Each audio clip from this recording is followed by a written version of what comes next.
वाहिगुरु जी का खालसा वाहिगुरु जी की फतेह। श्री गुरु ग्रंथ साहिब दे अंग नंबर 349 ते हेठों 7 पंक्तियां छड़ के आसा महला पहला। जे दर मांगत कूक करे महली खसम सुने। मांगत मने मंगता, महली खसम हुंदा महल दे विच रहन वाला खसम पा परमात्मा। जे कोई मंगता परमात्मा दे दर ते कूक पुकार करदा है, महली खसम सुने, परमात्मा उहनूं सुणदा है। पावै धीरक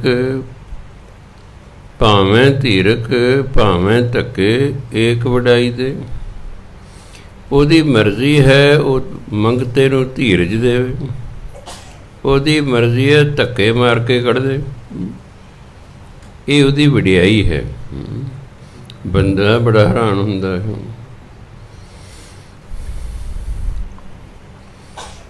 कई थमां ते बाणी जांदा है, एक ना दूख भूख सद मार ए भी दात तेरी दाता।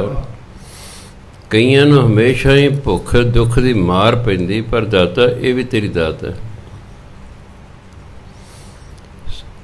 पता की है, असीं अपने पॉइंट तो सोचते हैं कि जो मेरे नाल होया ठीक नहीं होया। परमात्मा जो करदा ठीक करदा। किसी नूं धक्के देते तां भी ठीक है, किसी नूं कुछ देता तां भी ठीक है। जिहड़े भगत हुंदे ने वो दुख सुख च सिड़ी साम रहिंदे ने, भी दुख भी उहदे हुक्म नाल आ रहा, सुख भी उहदे हुक्म नाल आ रहा, ते जिहड़ा आउणा उहने आउणा ही आउणा। री री ची ची फी फी कर नक रगड़ना तो गल नहीं बननी। जिहड़ा जिंदगी दुख आउणा वो आउणा ही आउणा, आउणा ही आउणा, क्योंकि लिखता परमात्मा ने। बहुत घट लोग होंदे ने जिहड़े भजन बंदगी कर कर करके उस घटना नूं टाल दिंदे ने, वो बड़े घट ने। क्योंकि भजन बंदगी करनी बहुत औखी है।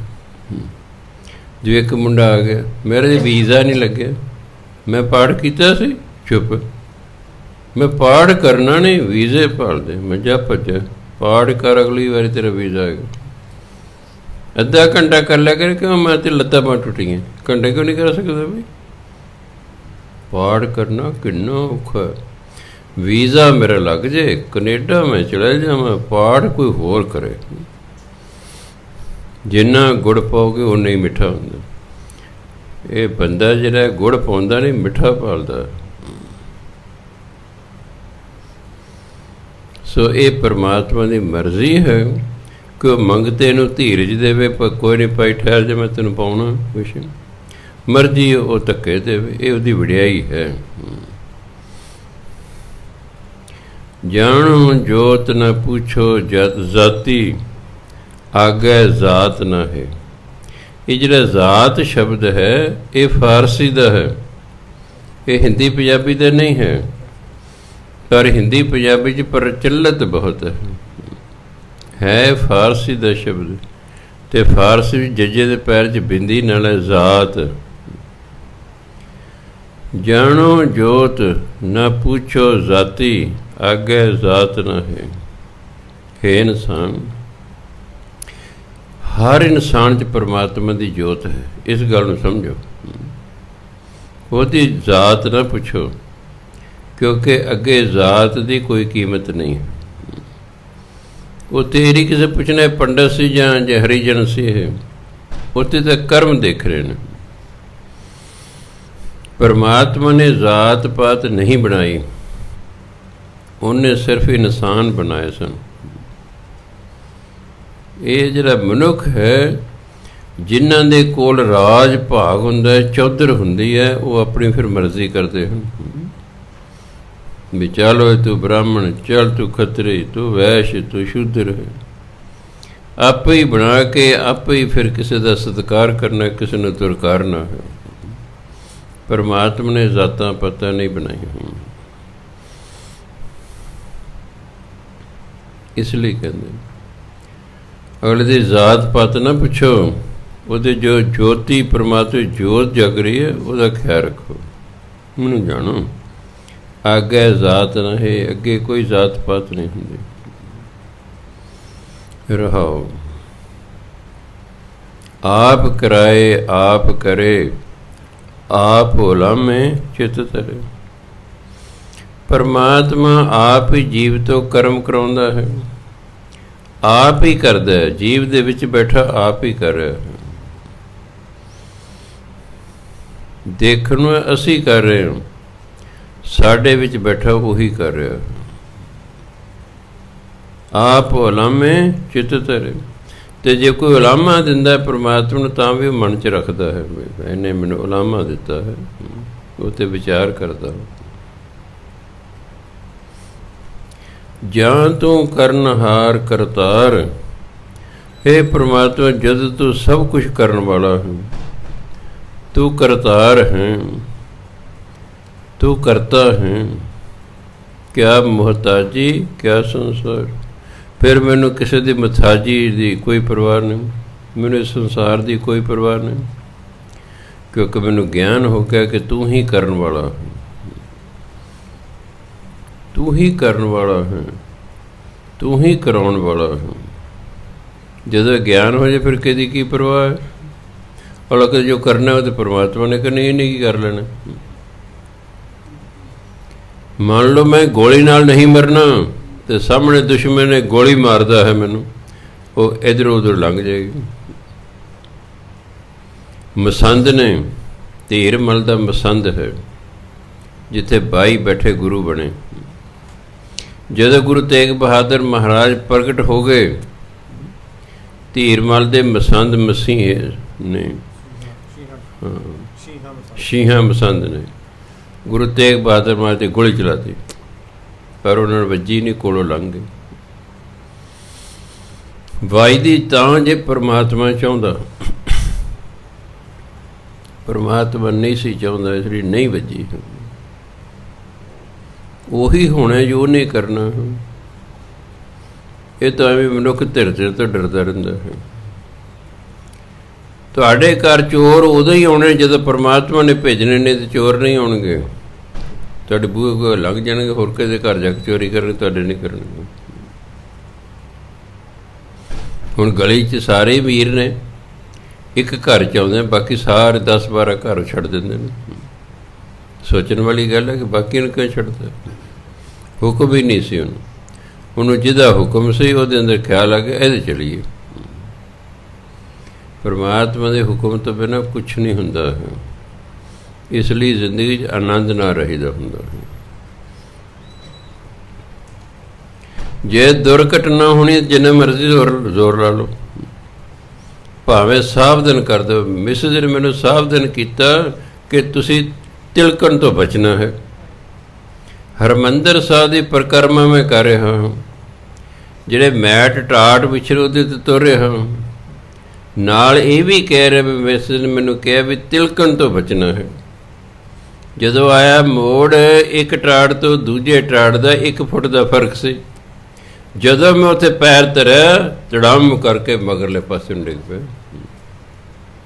ਗਿਆਨ ਯਾਦ ਵੀ ਉਸ ਵੇਲੇ ਮੈਨੂੰ, ਉਹ ਕਹਿੰਦੇ ਤੁਸੀਂ ਤਿਲਕਣ ਤੋਂ ਬਚਣਾ। ਚਲੋ ਲੱਤ ਬਾਂਹ ਟੁੱਟਣ ਤੋਂ ਬਚਾ ਰਿਹਾ ਗਿਆ, ਕਿਉਂਕਿ ਮੈਂ ਹਰਿਮੰਦਰ ਸਾਹਿਬ ਦੀ ਪਰਿਕਰਮਾ ਕਰ ਰਿਹਾ ਸੀ। ਕੁਛ ਵਾਰ ਜਿਹਨੂੰ ਮੈਂ ਯਾਦ ਕਰ ਰਿਹਾ ਸੀ, ਉਹਨੇ ਵੀ ਸਹਾਇਤਾ ਕੀਤੀ ਹੋਣੀ। ਮੇਰੇ ਮਗਰ 10-12 ਮਹਾਂਪੁਰਖ ਆ ਰਹੇ ਨੇ, ਮੇਰਾ ਸਿਰ ਉਹਨਾਂ ਦੇ ਚਰਨਾਂ 'ਤੇ ਜਾ ਕੇ ਐਂ ਵੱਜਿਆ ਪਿੱਛੇ, ਕਿਸੇ ਸਿਰ ਦਾ ਬਚਾਅ ਹੋ ਗਿਆ, ਨਹੀਂ ਤਾਂ ਸਿਰ ਨੂੰ ਸੱਟ ਫੇਟ ਵੱਜ ਸਕਦੀ ਸੀ। ਹੁਣ ਚਾਹੇ ਕਿੰਨਾ ਗਿਆਨ ਹੋਵੇ, ਜਦੋਂ ਕੁਛ ਹੋਣਾ ਨਾ, ਇਹ ਗਿਆਨ ਕੋਈ ਮਾਇਨੇ ਨਹੀਂ ਰੱਖਦਾ। ਫਿਰ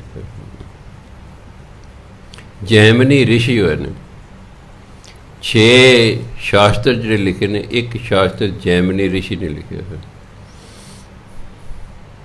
ਉਹਨੂੰ ਮਾਣ ਹੋ ਗਿਆ ਵੀ ਜੇ ਗਿਆਨ ਹੋਵੇ ਬੰਦਾ ਗਲਤੀ ਨਹੀਂ ਕਰਦਾ।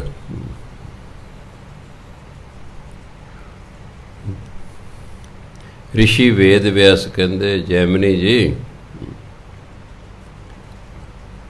ਭਾਵੇਂ ਕਿੰਨੇ ਗਿਆਨ ਹੋਵੇ ਇਹ ਮੱਤ ਮਾਰੀ ਜਾਂਦੀ ਹੁੰਦੀ ਵੱਡੇ ਵੱਡਿਆਂ ਦੀ। ਨਾ ਜੀ, ਜਦੋਂ ਗਿਆਨ ਹੋਵੇ ਫਿਰ ਕਿਵੇਂ ਹੋਏਗਾ? ਕਹਿੰਦੇ ਕੋਈ ਨਹੀਂ, ਸਮਾਂ ਆਏਗਾ ਦੱਸਾਂਗਾ ਤੈਨੂੰ। ਰਿਸ਼ੀ ਜੀ ਨੇ ਕੀ ਕੀਤਾ, ਸ਼ਾਮ ਨੂੰ ਕਾਲੀ ਬੋਲੀ ਹਨੇਰੀ ਲਿਆਤੇ, ਦਿਨ ਛਿਪ ਗਿਆ ਹੈ। ਇੱਕ ਲੜਕੀ ਚੀਕਾਂ ਮਾਰੇ ਜੰਗਲ ਬਚਾਓ ਬਚਾਓ। ਰਿਸ਼ੀ ਬਾਹਰ ਨਿਕਲਿਆ, ਲੜਕੀ ਭੱਜ ਕੇ ਉਹਦੇ ਕੋਲੇ ਆਈ, ਬਚਾਓ ਬਚਾਓ। ਉਹ ਕਹਿੰਦੇ ਕੀ ਹੋ ਗਿਆ? ਕਹਿੰਦੇ ਮੇਰੇ ਮਗਰ ਡਾਕੂ ਲੱਗੇ ਨੇ ਮੇਰੀ ਪੱਤ ਲੁੱਟਣ ਲਈ, ਮੈਨੂੰ ਬਚਾਓ। ਧਰਮ ਸੰਕਟ ਖੜਾ ਹੋ ਗਿਆ। ਕਹਿੰਦੇ ਮੇਰੇ ਝੌਂਪੜੀ ਜਾ ਜਾਓ। ਹੁਣ ਨੌਜਵਾਨ ਲੜਕੀ ਹੈ, ਓਪਰੀ ਹੈ, ਰਿਸ਼ੀ ਉੱਥੇ ਸੌਂ ਵੀ ਨਹੀਂ ਸਕਦਾ। ਲੜਕੀ ਨੂੰ ਕਹਿੰਦਾ ਅੰਦਰੋਂ ਦਰਵਾਜ਼ਾ ਬੰਦ ਕਰ ਲੈ, ਤੈਨੂੰ ਕੋਈ ਵੀ ਆਵਾਜ਼ ਮਾਰੇ ਤੂੰ ਦਰਵਾਜ਼ਾ ਨਹੀਂ ਖੋਲ੍ਹਣਾ ਰਾਤ ਨੂੰ। ਕਹੇ ਜੇ ਤੁਸੀਂ ਆਵਾਜ਼ ਮਾਰੋਗੇ ਤਾਂ ਵੀ ਨਹੀਂ ਖੋਲ੍ਹਣਾ, ਚਾਹੇ ਮੈਂ ਆਵਾਜ਼ ਮਾਰਾਂ ਤਾਂ ਵੀ ਨਹੀਂ ਖੋਲ੍ਹਣਾ। ਸਤ ਬਚਨ ਜੀ। ਅੱਧੀ ਇੱਕ ਰਾਤ ਨੂੰ ਰਿਸ਼ੀ ਦਾ ਮਨ ਡੋਲ ਗਿਆ, ਦਰਵਾਜ਼ਾ ਖੜਕਾਉਂਦਾ ਹੈ। ਉਹ ਕਹਿੰਦੀ ਮੈਨੂੰ ਰਿਸ਼ੀ ਜੀ ਨੇ ਕਿਹਾ ਦਰਵਾਜ਼ਾ ਨਹੀਂ ਖੋਲ੍ਹਣਾ, ਇਹ ਦਰਵਾਜ਼ਾ ਨਹੀਂ ਖੁੱਲ੍ਹ ਸਕਦਾ। ਉਹ ਕਹਿੰਦਾ ਮੈਂ ਹੀ ਜੈਮਨੀ ਹਾਂ। ਕਹਿੰਦੇ ਜੈਮਨੀ ਨੇ ਮੈਨੂੰ ਕਿਹਾ ਚਾਹੇ ਮੈਂ ਹੋਵਾਂ ਤਾਂ ਵੀ ਦਰਵਾਜ਼ਾ ਨਹੀਂ ਖੋਲ੍ਹਣਾ, ਇਸ ਲਈ ਦਰਵਾਜ਼ਾ ਨਹੀਂ ਖੁੱਲ੍ਹ ਸਕਦਾ। ਕਾਮ ਦਾ ਜ਼ੋਰ ਇੰਨਾ ਪੈ ਗਿਆ, ਝੌਂਪੜੀ ਦੀ ਛੱਤ 'ਤੇ ਚੜ੍ਹ ਗਿਆ, ਉੱਤੋਂ ਪਾੜ ਲਾ ਲਿਆ, ਹੇਠਾਂ ਉਤਰਨ ਲੱਗਾ। ਜਦੋਂ ਹੇਠਾਂ ਉਤਰਨ ਲੱਗਾ ਇੱਕ ਖੁੰਗੀ ਲੱਕੜੀ ਦੀ ਅੜ ਗਈ ਪੇਟ 'ਚ, ਨਾ ਉਹ ਬਾਹਰ ਨੂੰ ਨਿਕਲ ਸਕਦਾ ਨਾ ਹੇਠਾਂ ਜਾ ਸਕਦਾ, ਉੱਥੇ ਲਟਕੀ ਜਾਂਦਾ ਤੋਰੀ ਵਾਂਗੂ। ਕੁਝ ਸਮੇਂ ਬਾਅਦ ਰਿਸ਼ੀ ਵੇਦ ਵਿਆਸ ਨੇ ਦਿਨ ਚੜ੍ਹਾਤਾ। ਰਿਸ਼ੀ ਵੇਦ ਵਿਆਸ ਆ ਕੇ ਜਿਵੇਂ ਕੋਲੋਂ ਲੰਘੀ ਦੇ ਕਹਿੰਦੇ ਜੈਮਨੀ ਤੂੰ ਤੇ ਕਹਿੰਦਾ ਸੀ ਜੇ ਗਿਆਨ ਹੋਵੇ ਬੰਦਾ ਗਲਤੀ ਨਹੀਂ ਕਰਦਾ, ਫਿਰ ਹੁਣ ਕੀ ਕਿਉਂ? ਇਹ ਕਿਤਾਬਾਂ ਲਿਖਣੀਆਂ ਹੋਰ ਗੱਲ ਹੁੰਦੀ ਹੈ, ਉਪਦੇਸ਼ ਦੇਣੇ ਹੋਰ ਗੱਲਾਂ ਹੁੰਦੀਆਂ ਨੇ, ਉਸ ਉਪਦੇਸ਼ 'ਤੇ ਅਮਲ ਕਰਨਾ ਹੋਰ ਗੱਲਾਂ ਹੁੰਦੀਆਂ। ਜਦੋਂ ਪਰਮਾਤਮਾ ਨੇ ਕੋਈ ਵੱਡਿਆਂ ਵੱਡੇ ਤੋਂ ਗਲਤੀ ਕਰਦੇ ਮੱਤ ਮਾਰ ਦਿੰਦਾ ਹੁੰਦਾ, ਮੱਤ ਮਾਰ ਦਿੰਦਾ। ਪਰ ਕਿਉਂਕਿ ਉਹ ਰਿਸ਼ੀ ਸੀ, ਪਰਮਾਤਮਾ ਦਾ ਭਗਤ ਸੀ, ਇਸ ਲਈ ਪਰਮਾਤਮਾ ਦੀ ਇੱਜ਼ਤ ਵੀ ਰੱਖਣੀ, ਸਿਰਫ ਉਹਨੂੰ ਗਿਆਨ ਕਰਾਉਣਾ ਸੀ, ਸਿਰਫ ਗਿਆਨ ਕਰਾਉਣਾ। ਇਸ ਲਈ ਇਹ ਦਾਤੇ ਦੇ ਰੰਗ ਨੇ। ਕਦੇ ਵੀ ਕਿਸੇ ਗਿਆਨ 'ਤੇ ਆਪਣੀ ਸਮਰੱਥਾ 'ਤੇ ਮਾਣ ਨਹੀਂ ਕਰਨਾ, ਕਿਉਂਕਿ ਜਦ ਅਸੀਂ ਮਾਣ ਕਰਦੇ ਨਾ ਅੰਦਰ ਹੰਕਾਰ ਆਉਂਦਾ ਹੈ। ਹਰੀ ਨੂੰ ਹੰਕਾਰ ਚੰਗਾ ਨਹੀਂ ਲੱਗਦਾ। ਭਾਈ ਜੋਗਾ ਦੇ ਅੰਦਰ ਵੀ ਹੰਕਾਰ ਆ ਗਿਆ ਹੈ ਕਿ ਮੇਰੇ ਵਰਗਾ ਵੀ ਕੋਈ ਸਿੱਖ ਹੋਵੇਗਾ, ਜਿਹੜਾ ਚੌਥੀ ਲਾਮ ਵਿੱਚ ਹੀ ਛੱਡ ਕੇ ਆ ਗਿਆ ਹੈ। ਹਉਮੈ ਹੋ ਗਈ ਹੈ, ਜਿੱਥੇ ਹਉਮੈ ਹੁੰਦੀ ਹੈ ਉੱਥੇ ਮੱਤ ਮਾਰੀ ਜਾਂਦੀ, ਖਿਆਲ ਰੱਖਣਾ। ਇਸ ਲਈ ਗੁਰੂ ਮਹਾਰਾਜ ਕਹਿੰਦੇ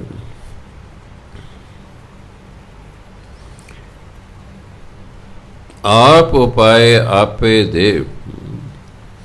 ਪਰਮਾਤਮਾ ਜੀਵਾਂ ਨੂੰ ਆਪ ਹੀ ਪੈਦਾ ਕਰਦਾ, ਆਪੇ ਉਹਨੂੰ ਖਾਣ ਪੀਣ ਨੂੰ ਦਿੰਦਾ।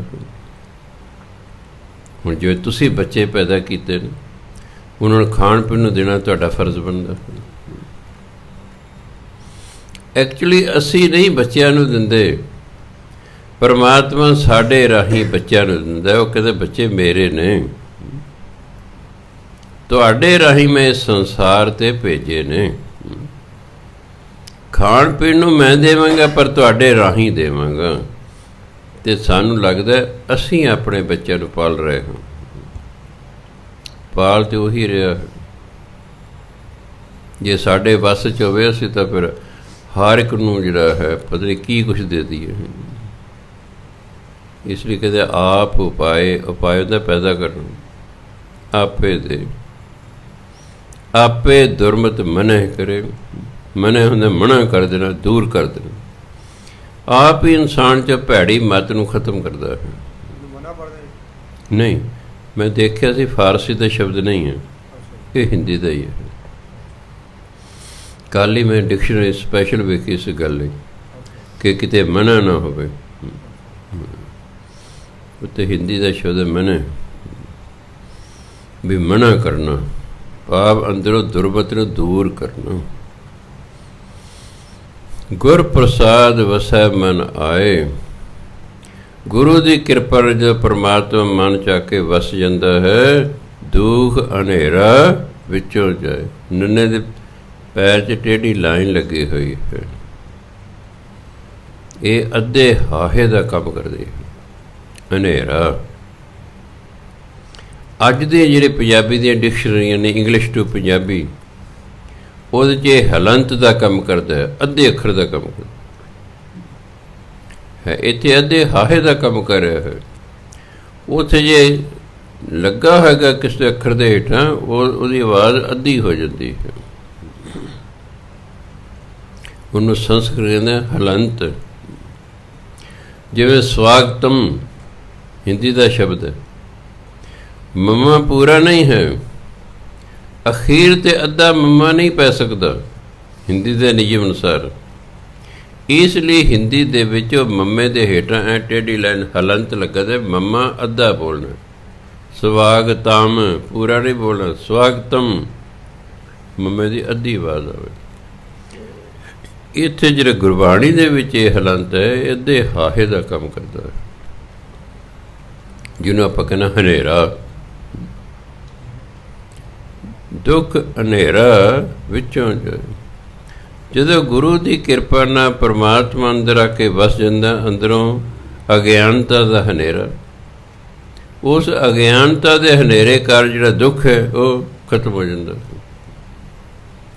ਬਹੁਤ ਸਾਰੇ ਦੁੱਖ ਸਾਡੇ ਅਗਿਆਨਤਾ ਕਾਰਨ ਹਨ।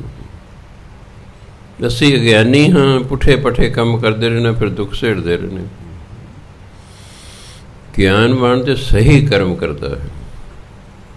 ਅਗਿਆਨੀ ਨੂੰ ਪਤਾ ਹੀ ਨਹੀਂ ਕਿ ਜੋ ਕਰ ਰਿਹਾ ਠੀਕ ਹੈ ਕਿ ਗਲਤ ਹੈ, ਉਹਨੂੰ ਨਹੀਂ ਪਤਾ, ਨਾ ਮੰਨੇ ਕਿਸੇ ਦੀ। ਤੁਸੀਂ ਕਿਸੇ ਦੀ ਗਰੀਬੀ ਦੂਰ ਕਰਨਾ ਚਾਹੋ, ਦੂਰ ਕਰਨ ਨੂੰ ਤਿਆਰ ਹੀ ਨਹੀਂ ਹੁੰਦਾ। ਦੇਖੋ ਹੈਰਾਨੀ ਦੀ ਗੱਲ ਹੈ। ਤੁਸੀਂ ਕਿਸੇ ਨੂੰ ਕਹੇ ਤੂੰ ਆਹ ਕੰਮ ਨਾ ਕਰ, ਮੈਂ ਤੇਰੀ ਗਰੀਬੀ ਦੂਰ ਕਰ ਦੂੰਗਾ, ਉਹ ਨਹੀਂ ਮੰਨਦਾ। ਇੱਕ ਪਿੰਡ 'ਚ ਮੈਂ ਗਿਆ, ਜਿਸ ਕਮਰੇ ਜਾ ਕੇ ਮੈਨੂੰ ਬਿਠਾਇਆ, ਦੇਖਿਆ ਉਹਦੇ ਵਿੱਚ ਕੰਧ ਕੱਢੀ ਹੋਈ ਹੈ। ਇੱਕ ਕਮਰੇ ਦੇ 2 ਕਮਰੇ ਬਣਾਏ ਹਨ। ਦੋਨਾਂ ਕਮਰੇ 'ਚ ਰੰਗ ਰੋਗਨ ਹੋਇਆ, ਪਰ ਉਸ ਕੰਧ ਨੂੰ ਅੱਗੋਂ ਪਿੱਛੋਂ ਰੋਗਨ ਨਹੀਂ ਹੋਇਆ ਹੋਇਆ। ਪ੍ਰੋਗਰਾਮ ਤੋਂ ਬਾਅਦ ਮੈਂ ਰੋਟੀ ਖਾ ਰਿਹਾ, ਮੈਂ ਬੁਲਾਇਆ ਉਸ ਨੂੰ, ਬੰਦੇ ਨੂੰ ਜਿਹਦਾ ਘਰ ਸੀ। ਮੈਂ ਤੁਸੀਂ ਕੀ ਕੰਮ ਕਰਦੇ ਹੋ ਜੀ? ਕਹਿੰਦਾ ਮੈਂ ਦਿਹਾੜੀ ਕਰਦਾ। ਮੈਂ ਸ਼ਰਾਬ ਪੀਂਦੇ ਹੋ? ਕਹਿੰਦਾ ਹਾਂਜੀ। ਮੈਂ ਸੁਣ, ਅਸੰਗਤ ਸੁਣ ਰਹੀ ਹੈ, ਤੂੰ ਸ਼ਰਾਬ ਪੀਣੀ ਬੰਦ ਕਰ ਦੇ। ਮੈਂ ਮਿਸਤਰੀ ਮਜ਼ਦੂਰ ਰੇਤਾ ਸੀਮੈਂਟ ਸਭ ਕੁਛ ਲਿਆ ਕੇ ਇਹਨੂੰ ਪਲਸਤਰ ਵੀ ਕਰ ਜਾਵਾਂਗਾ ਅਤੇ ਰੰਗ ਰੋਗਨ ਵੀ ਕਾਹਦੇ ਨੂੰ ਕਰ ਜਾਵਾਂਗਾ। ਮੈਂ ਤਾਂ ਇੰਨਾ ਕਰ ਸਕਦਾ, ਸ਼ਰਾਬ ਪੀਣੀ ਬੰਦ ਕਰ ਦੇ। ਮਹੀਨੇ ਬਾਅਦ ਮੈਂ ਪੁੱਛਿਆ ਉਹਨਾਂ ਰਿਸ਼ਤੇਦਾਰ, ਕਹਿੰਦਾ ਨਾ ਜੀ ਇਹਨੇ ਨਹੀਂ ਬੰਦ ਕੀਤੀ। ਮੈਂ ਠੀਕ ਹੈ, ਫਿਰ ਉਹ ਇਸੇ ਤਰ੍ਹਾਂ ਹੀ। ਅਸੀਂ ਗਰੀਬੀ ਭੋਗਣ ਲਈ ਤਿਆਰ ਹਾਂ, ਨਸ਼ੇ ਛੱਡਣ ਲਈ ਤਿਆਰ ਨਹੀਂ। ਇਸ ਲਈ ਦੂਜੇ ਕੀ ਕਰ ਸਕਦੇ? ਭਾਗਾ ਜੀ ਗਰੀਬੀ ਲਿਖੀ ਹੋਈ ਹੈ, ਰਹਿ ਫਿਰ ਹੁਣ ਤੂੰ ਗਰੀਬ। ਮੈਂ ਆਪਣੇ ਇੱਕ ਰਿਸ਼ਤੇਦਾਰ ਨੂੰ ਕਿਹਾ ਤੂੰ ਸ਼ਰਾਬ ਪੀਣੀ ਬੰਦ ਕਰ ਦੇ, ਮੈਂ ਗੁਰੂ ਦੀ ਕਿਰਪਾ ਨਾਲ ਤੇਰੀ ਸਾਰੀ ਗਰੀਬੀ ਦੂਰ ਕਰ ਦਾਂਗਾ। ਉਹਨੇ ਛੱਡਤੀ। 6 ਮਹੀਨੇ ਜਦੋਂ ਬੀਤ ਗਏ, ਮੈਂ ਲੈ ਤੂੰ ਫਿਕਰ ਨਾ ਕਰ। ਉਹਨੂੰ ਮਾਲਾ ਮਾਲ ਕਰਤਾ। ਕਹਿੰਦਾ ਬਾਬਾ ਜੀ ਹੁਣ ਤਾਂ ਭੁੱਲ ਭੁਲਾ ਕੇ ਵੀ ਸ਼ਰਾਬ ਵੀ ਕੋਈ ਚੀਜ਼ ਹੁੰਦੀ ਹੈ, ਹੁਣ ਤੇ ਕੰਮ ਤੋਂ ਹੀ ਵੇਹਲ ਨਹੀਂ ਹੈਗੀ। ਮੈਂ ਤੁਸੀਂ ਮੇਰੀ ਮੰਨ ਲਓ ਬਾਣੀਏ ਦੀ, ਮੈਂ ਤੁਹਾਡੀ ਜੜ੍ਹਾਂ ਪੱਕੀਆਂ ਕਰ ਦਾਂਗਾ। ਸੋ ਇਸ ਲਈ ਅਸੀਂ ਗੁਰੂ ਦੀ ਮੰਨਦੇ ਨਹੀਂ ਹੈਗੇ, ਤੱਕੇ ਥੋੜ੍ਹੇ ਜਿਹੇ ਜ਼ਿੰਦਗੀ 'ਚ ਖਾਂਦੇ ਰਹਿੰਦੇ, ਖਾਈ ਜਾਓ ਭਾਈ। ਕਿਹੜਾ ਗੁਰੂ ਕਹਿੰਦਾ ਸ਼ਰਾਬਾਂ ਪੀਓ ਜੀ? ਸਿੱਖ ਹੈ ਤੇ ਫਿਰ ਸ਼ਰਾਬ ਪੀ ਰਿਹਾ, ਵੀ ਦੱਸ ਮੇਲ ਹੀ ਨਹੀਂ ਹੈ। ਜਿਵੇਂ ਦਹੀਂ ਦਾ ਤੇ ਦੁੱਧ ਦਾ ਕੀ ਮੇਲ ਹੈ ਜੀ? ਮੇਲ ਹੀ ਨਹੀਂ ਹੈ। ਪਰ ਲੋਕ ਖੀਰ ਵੀ ਖਾ ਰਹੇ ਨੇ, ਉਧਰ ਰਾਇਤਾ ਵੀ ਖਾ ਰਹੇ, ਵਿਚਾਰਿਆਂ ਨੂੰ ਪਤਾ ਹੀ ਨਹੀਂ ਇਹਨਾਂ ਦੋਨਾਂ ਚੀਜ਼ ਦਾ ਮੇਲ ਹੀ ਨਹੀਂ ਹੁੰਦਾ ਹੈਗਾ। ਨਹੀਂ, ਬਸ ਜੀਭ ਲਲਚਾਉਂਦੀ ਹੈ, ਖੀਰ ਵੀ ਪਾ ਲੈ, ਰਾਇਤਾ ਵੀ ਪਾ ਲੈ, ਖਾ ਰਹੇ। ਸਿੱਖ ਤੇ ਸ਼ਰਾਬ ਦਾ ਕੀ ਮੇਲ ਹੈ? ਮੇਲ ਹੀ ਨਹੀਂ ਹੈਗਾ ਕੋਈ। ਬਾਬਰ ਨੇ ਲਿਆ ਕੇ ਬੋਤਲ ਰੱਖਤੀ ਗੁਰੂ ਨਾਨਕ ਅੱਗੇ। ਗੁਰੂ ਨਾਨਕ ਨੇ, ਬਾਬਰ ਇਹ ਜਿਹੜਾ ਤੇਰਾ ਨਸ਼ਾ ਹੈ ਨਾ, ਉਤਰ ਜਾਏ ਪ੍ਰਭਾਤ, ਤੇ ਜੋ ਦਿਨ ਚੜ੍ਹਨਾ ਉਤਰ ਜਾਣਾ ਹੈ। ਨਾਮ ਖੁਮਾਰੀ ਨਾਨਕਾ ਚੜ੍ਹੀ ਰਹੇ ਦਿਨ ਰਾਤ। ਸਾਨੂੰ ਨਾਮ ਦਾ ਨਸ਼ਾ ਹੈ, ਉਹ ਦਿਨ ਰਾਤ ਹੀ ਰਹਿੰਦਾ ਹੈ। ਅਸੀਂ ਸ਼ਰਾਬਾਂ ਨਹੀਂ ਪੀਂਦੇ। ਅਤੇ ਜੇ ਸਿੱਖ ਨੂੰ ਆਗਿਆ ਹੁੰਦੀ ਤਾਂ ਫਿਰ ਗੁਰੂ ਮਹਾਰਾਜ ਆਪ ਨਾ ਪੀ ਲੈਂਦੇ। ਸੋ ਇਸ ਲਈ ਕਿਸੇ ਪ੍ਰਕਾਰ ਦਾ ਨਸ਼ਾ ਕਰਨਾ ਸਿੱਖ ਲਈ ਵਰਜਿਤ ਹੈ। ਪਰ ਇਹ ਹਟਦਾ ਨਹੀਂ, ਇਸ ਲਈ ਬਰਬਾਦ ਹੋ ਰਿਹਾ। ਇਹ ਜਿਹੜਾ ਪੰਜਾਬ ਹੈ ਤੇ 1 ਮਹੀਨੇ 'ਚ ਸਾਰਾ ਕਰਜ਼ਾ ਸਰਕਾਰ ਜਿਹਨੇ ਕਰੋੜਾਂ ਰੁਪਈਏ ਸੈਂਟਰ 'ਤੇ ਲਿਆ ਹੈ, ਇਹ ਤੇ 1 ਮਹੀਨਾ ਛੱਡਦੇ ਨੇ ਸ਼ਰਾਬ, ਸਾਰੇ ਕਰਜ਼ਾ ਉਤਰ ਜਾਏਗਾ, ਸਾਰੇ ਉਤਰ ਜਾਏਗਾ। 1 ਮਹੀਨੇ ਦੀ ਸਿਰ 'ਚ ਲੋੜ ਹੈ। ਮੈਂ ਕਹਾਂਗਾ ਉਸ ਨੂੰ, ਭਗਵੰਤ ਮਾਨ ਨੂੰ, ਤੂੰ ਕਿਉਂ ਤਰਲੇ ਜੇ ਕੱਢੀ ਜਾਣਾ ਸੈਂਟਰ ਦੇ? ਤੂੰ ਪੰਜਾਬ ਦੇ ਲੋਕਾਂ ਨੂੰ ਕਹਿ ਦੇ ਵੀ ਆਪਾਂ ਸਾਰਾ ਕਰਜ਼ਾ ਉਤਾਰਨਾ। ਬਾਹਰ ਵੀ ਜਿੰਨੇ ਪੰਜਾਬੀ ਸਰਦਾਰ ਰਹਿੰਦੇ ਨੇ, ਭਾਈ ਤੜਾ ਤੜੇ ਥਾਂ ਮਾਇਆ ਭੇਜੋ।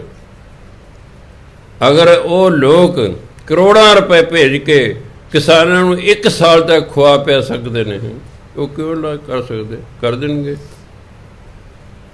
ਬਹੁਤ ਪੈਸਾ ਪੰਜਾਬ ਵਾਲਿਆਂ ਕੋਲ। ਐਸੀ ਗੱਲ ਇਹ ਭੁੱਖੇ ਨੰਗੇ ਨਹੀਂ ਗਏ, ਸਰਕਾਰ ਹੀ ਭੁੱਖੀ ਨੰਗੀ ਹੈ। ਹੁਣ ਸਰਕਾਰ ਨੇ ਫੈਸਲਾ ਕਰਿਆ ਅਸੀਂ ਵੀ ਅਮੀਰ ਹੋਣਾ। ਬਸ ਜਿੱਦੇ ਸਰਕਾਰ ਅਮੀਰ ਹੋ ਗਈ ਉਹਦੇ ਪੰਜਾਬ ਦੀ ਸ਼ਕਲ ਹੀ ਬਦਲ ਜਾਣੀ ਹੈ।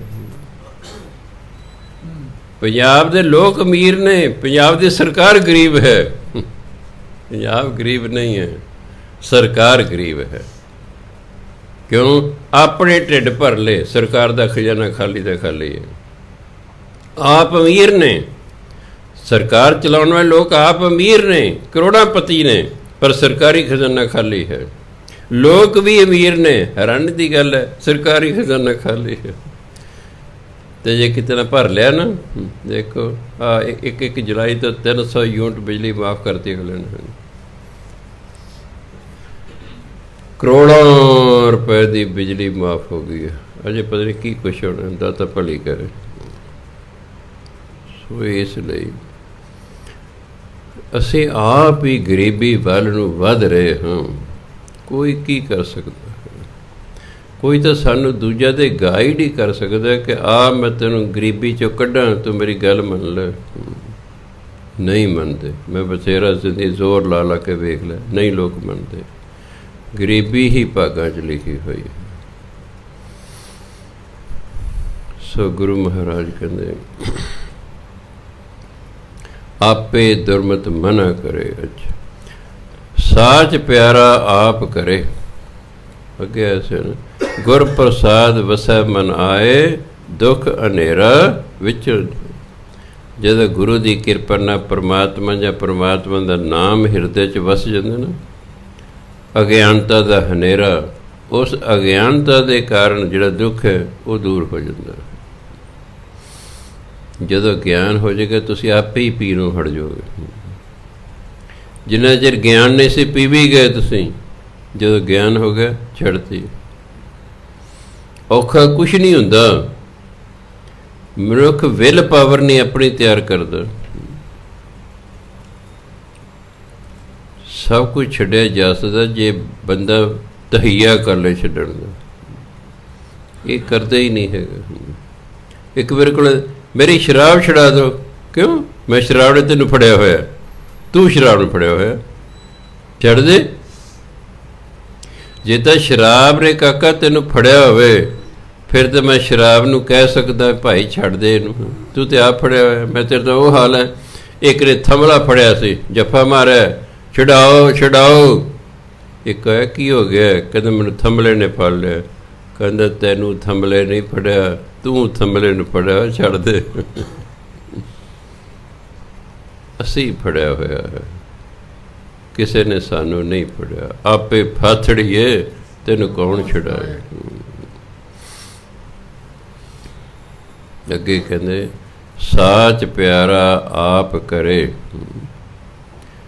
ਹੁਣ ਸੱਚ ਪਿਆਰਾ ਲੱਗੇ, ਇਹ ਪਰਮਾਤਮਾ ਹੀ ਕਿਰਪਾ ਕਰਦਾ। ਜਿਸ ਤੇ ਪਰਮਾਤਮਾ ਕਿਰਪਾ ਕਰਦਾ ਉਹਨੂੰ ਸੱਚ ਪਿਆਰਾ ਲੱਗਦਾ ਹੈ, ਉਹਨੂੰ ਪਰਮਾਤਮਾ ਪਿਆਰਾ ਲੱਗਦਾ ਹੈ, ਉਹਨੂੰ ਪਰਮਾਤਮਾ ਦਾ ਨਾਮ ਪਿਆਰਾ ਲੱਗਦਾ ਹੈ। ਅਵਰੀ ਕੋ ਸਾਜ ਨ ਦੇ, ਅਤੇ ਜਿਹਨੂੰ ਪਰਮਾਤਮਾ ਪਿਆਰ ਨਹੀਂ ਕਰਦਾ ਉਹਨੂੰ ਸੱਚ ਦੀ ਦਾਤ ਵੀ ਨਹੀਂ ਦਿੰਦਾ। ਜੇ ਕਿਸੇ ਦੇ ਵਖਾਣੇ ਨਾਨਕ ਆਗੇ ਪੂਛ ਨ ਲੈ। ਗੁਰੂ ਮਹਾਰਾਜ ਕਹਿੰਦੇ ਜੇ ਕਿਸੇ ਨੂੰ ਨਾਮ ਦੀ ਦਾਤ ਦਿੰਦਾ ਨਾ, ਅੱਗੇ ਪੁੱਛ ਨ ਲੈ, ਅੱਗੇ ਕੋਈ ਪੁੱਛ ਪੜਤਾਲ ਨਹੀਂ ਹੁੰਦੀ, ਕੋਈ ਉਹਦੇ ਕਰਮਾਂ ਦਾ ਹਿਸਾਬ ਕਿਤਾਬ ਨਹੀਂ ਹੁੰਦਾ, ਕਿਉਂਕਿ ਉਹਦੇ ਕੋਲ ਨਾਮ ਹੁੰਦਾ ਹੈ। ਨਾਮ 'ਚ ਇੰਨੀ ਤਾਕਤ ਹੈ, ਉਹ ਤਪ ਤੇਜ ਹੀ ਇੰਨਾ ਹੁੰਦਾ ਨਾਮ ਦਾ।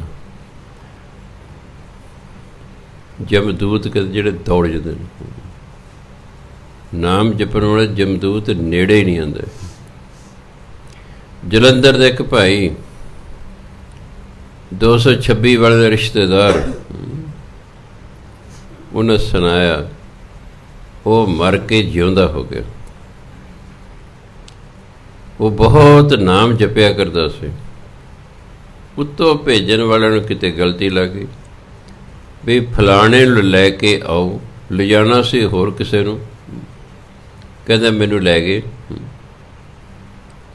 ਜਦੋਂ ਮੈਨੂੰ ਹੱਥ ਲਾਉਣ ਲੱਗੇ ਮੈਂ ਕਹਿੰਦਾ ਵਾਹਿਗੁਰੂ, ਉਹ ਪਿੱਛੇ ਹਟ ਜਾ ਕਰ, ਮੇਰੇ ਤੋਂ 20 ਫੁੱਟ ਦੂਰ ਹੋ ਜਾ ਕਰ। ਹੁਣ ਉਹਨਾਂ ਦਾ ਹੁਕਮ ਸੀ ਫੜ ਕੇ ਲਿਆਓ। ਉਹ ਜਦੋਂ ਫਿਰ ਮੇਰੇ ਨੇੜੇ ਮੈਂ ਕਹਿੰਦਾ ਵਾਹਿਗੁਰੂ, ਐਂ ਕਰਦਿਆਂ ਕਰਦਿਆਂ ਧਰਮਰਾਜ ਕੋਲ ਚਲੇ ਗਏ। ਧਰਮਰਾਜ ਕਹਿੰਦਾ ਉਹ ਇਹਨੂੰ ਕੁਛ ਕਿਹਾ ਤਾਂ ਨਹੀਂ, ਇਹ ਨਹੀਂ ਸੀ ਲਿਆਉਣਾ, ਉਹ ਫਲਾਣੇ ਨੂੰ ਲਿਆਉਣਾ, ਇਸ ਵੇਲੇ ਕਿੱਕਰ 'ਤੇ ਚੜਿਆ ਹੋਇਆ ਉਹ, ਉਹਨੂੰ ਜਾ ਕੇ ਲੈ ਕੇ ਆਓ, ਛੇਤੀ ਕਰੋ, ਇਹਨੂੰ ਕੋਈ ਫੂਕ ਨਾ ਦੇਵੇ, ਸਤਿਕਾਰ ਸਹਿਤ ਛੱਡ ਕੇ ਆਉਣਾ ਇਹਨੂੰ, ਇਹ ਨਾਮ ਜਪਦਾ ਹੈ।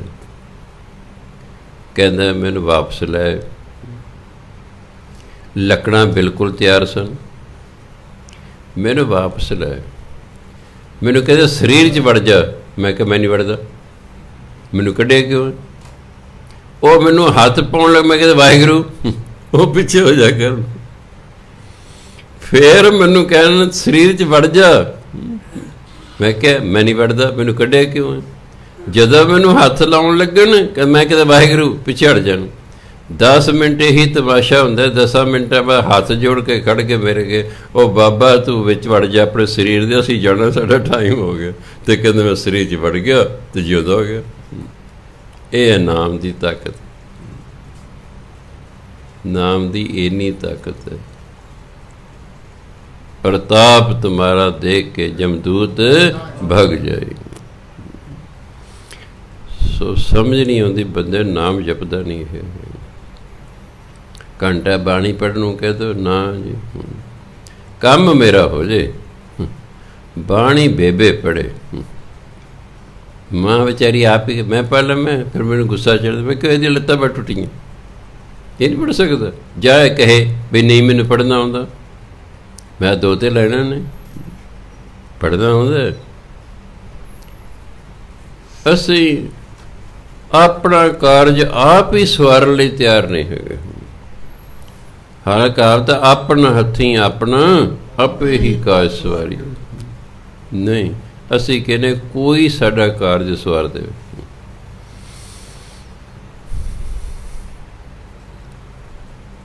ਸੋ ਗੁਰੂ ਮਹਾਰਾਜ ਕਹਿੰਦੇ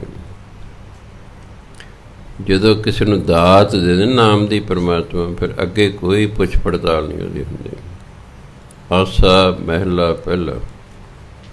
ਤਾਲ ਮਦੀਰੇ ਘਟ ਕੇ ਘਾਟ, ਦੌਲਕ ਦੁਨੀਆ ਵਾਜੈ ਵਾਜ। ਤਾਲ ਛੇਣਿਆਂ ਨੂੰ ਕਹਿੰਦੇ ਨੇ, ਮਦੀਰੇ ਘੁੰਗਰੂ ਹੁੰਦੇ ਨੇ, ਝਾਂਜਰਾਂ ਨੂੰ ਵੀ ਕਹਿੰਦੇ ਨੇ। ਘਟ ਕੇ ਘਾਟ, ਇਸ ਸਰੀਰ ਦੇ ਵਿੱਚ ਤਾਲ ਮਦੀਰੇ ਕੀ ਨੇ? ਸਾਡੇ ਸ਼ੁਭ ਖਿਆਲ, ਅਸ਼ੁਭ ਖਿਆਲ, ਜਿਹਨੂੰ ਸੰਕਲਪ ਵਿਕਲਪ ਕਹਿੰਦੇ ਨੇ। ਸਾਡੇ ਅੰਦਰ ਕਈ ਪ੍ਰਕਾਰ ਦੇ ਖਿਆਲ ਉੱਠਦੇ ਨੇ। ਐਂ ਸਮਝੋ ਉਹ ਤਾਲ ਨੇ, ਛੇਣੇ ਨੇ, ਉਹ ਮਦੀਰੇ ਨੇ, ਘੁੰਗਰੂ ਨੇ, ਉਹ ਸਾਡੇ ਸਰੀਰ ਦੇ ਵਿੱਚ ਵੱਜ ਰਹੇ ਹਨ। ਦੌਲਕ ਦੁਨੀਆ ਵਾਜੈ ਵਾਜ। ਦੌਲਕ ਹੁੰਦਾ ਢੋਲਕ, ਢੋਲਕੀ।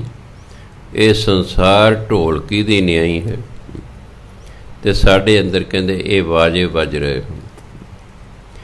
ਅੰਦਰ ਛੇਣੇ ਵੱਜ ਰਹੇ ਨੇ, ਅੰਦਰ ਘੁੰਗਰੂ ਵੱਜ ਰਹੇ ਨੇ, ਅੰਦਰ ਢੋਲਕੀਆਂ ਵੱਜ ਰਹੀਆਂ ਨੇ। ਕਾਹਦੀਆਂ? ਔਰ ਸੱਚੀ ਮੁੱਚੀ ਦੇ ਛੇਣੇ ਨਹੀਂ ਸਮਝਣੇ। ਸਾਡੇ ਜੋ ਚੰਗੇ ਮੰਦੇ ਖਿਆਲ ਨੇ, ਇਹ ਸਾਡੇ ਅੰਦਰ ਫਿਰਦੇ ਰਹਿੰਦੇ ਨੇ। ਇਹਨਾਂ ਦਾ ਆਪਣੇ ਰੌਲਾ ਗੋਲਾ ਹੈ। ਨਾਰਦ, ਇੱਕ ਤਾਂ ਨਾਰਦ ਰਿਸ਼ੀ ਹੋਇਆ, ਇੱਥੇ ਨਾਰਦ ਭਾਵ ਮਨ। ਨਾਰਦ ਨਾਚੈ ਕਲ ਕੈ ਭਾਵ, ਭਾਵ ਬਿਨਾਂ ਪ੍ਰਭਾਵ ਹੈ। ਕਲਯੁਗ ਦਾ ਪ੍ਰਭਾਵ ਹੈ ਕਿ ਮਨ ਇਹਨਾਂ ਦੀ ਤਾਲ 'ਤੇ ਨੱਚ ਰਿਹਾ ਹੈ। ਨਾਮ ਨਹੀਂ ਜਪਦਾ, ਸੰਕਲਪਾਂ ਵਿਕਲਪਾਂ ਦੇ ਵਿੱਚ ਮਨ ਲੱਗਾ ਹੋਇਆ ਹੈ। ਭਾਂਤ ਭਾਂਤ ਦੇ ਖਿਆਲ ਅੰਦਰ ਪੈਦਾ ਕਰੀ ਜਾਂਦਾ ਮਨ, ਕਿਉਂਕਿ ਕਲਯੁਗ ਦਾ ਪ੍ਰਭਾਵ ਹੈ ਇਸ 'ਤੇ। ਸਤਯੁਗ ਹੁੰਦਾ ਤੇ ਨਾਮ ਜਪਦਾ ਹੈ। ਜਤੀ ਸਤੀ ਕਹੇ, ਹਿੰਦੀ ਦਾ ਸ਼ਬਦ ਹੈ ਕਹਾਂ। ਕਹਾਂ ਮੈਨੇ ਕਿੱਥੇ। ਕਹਾਂ ਦੇ ਦੋ ਅਰਥ ਹੁੰਦੇ ਨੇ। ਇੱਕ ਹੁੰਦਾ ਕਿੱਥੇ, ਆਪ ਕਹਾਂ ਜਾ ਰਹੇ हैं, ਆਪ ਕਹਾਂ ਸੇ ਆ ਰਹੇ हैं। ਦੂਜਾ ਕੁਦਰਤ ਕਵਨ ਕਹਾਂ ਵਿਚਾਰ। ਦੂਜਾ ਹੁੰਦਾ ਅੱਖਾਂ। ਕਹਾਂ ਦੇ ਦੋ ਅਰਥ ਨੇ, ਕਿੱਥੇ ਤੇ ਦੂਸਰਾ ਹੈ ਅੱਖਾਂ। ਜਿਹੜਾ ਕਹਾ ਸ਼ਬਦ ਹੈ ਬਿਨਾਂ ਬਿੰਦੀ ਤੋਂ ਬੋਲਣਾ ਹੈ ਕਹਾ। ਕਹਾ ਦਾ ਇੱਕ ਅਰਥ ਹੈ ਕਿਹਾ, ਉਸਨੇ ਕਹਾ, ਹੀ ਸੈਡ, ਕਿਹਾ। ਦੂਸਰਾ ਅਰਥ ਹੈ ਕੀ, ਕਿਉਂ, ਕਿਵੇਂ। ਦੂਸਰਾ ਅਰਥ ਹੈ ਕਹਾ ਦਾ ਕੀ, ਕਿਉਂ, ਕਿਵੇਂ। ਜਦੋਂ ਇਹ ਹੋਏਗਾ ਫਿਰ ਬਿੰਦੀ ਤੋਂ ਬਿਨਾਂ ਬੋਲਿਆ ਜਾਏਗਾ। ਕਹਾਂ ਦਾ ਛੋਟਾ ਉਚਾਰਨ ਹੈ ਕਹਿ। ਕੱਕੇ ਦਲਾਵਾਂ ਨਾਲ ਬਿੰਦੀ ਹਾ ਹਾ ਕਹਿ। ਇਹ ਕਹਾਂ ਦਾ ਸੰਖੇਪ ਰੂਪ ਹੈ। ਇਸੇ ਲਈ ਜਹਾਂ ਦਾ ਸੰਖੇਪ ਰੂਪ ਹੈ ਜਹ। ਤਹਾਂ ਦਾ ਸੰਖੇਪ ਰੂਪ ਹੈ ਤਹ। ਜਿਹੜਾ ਕਹਾ ਹੈ ਵਾਲਾ ਉਹਦਾ ਵੀ ਕਹਿ ਹੁੰਦਾ। ਹਾਂਜੀ, ਕਿਵੇਂ? ਜਿਵੇਂ ਜਿਹਦਾ ਅਰਥ ਕੀ, ਕਿਵੇਂ, ਕਿਉਂ ਦੱਸੋ। ਹਾਂ, ਉਹ ਵੀ ਕਿਤੇ ਕਹਾ ਕਹਿ ਲਿਖਿਆ ਹੋਇਆ। ਹਾਂ, ਜੇ ਕੋਈ ਆਇਆ ਤਾਂ ਫਿਰ ਦੇਖ ਲਾਂਗੇ।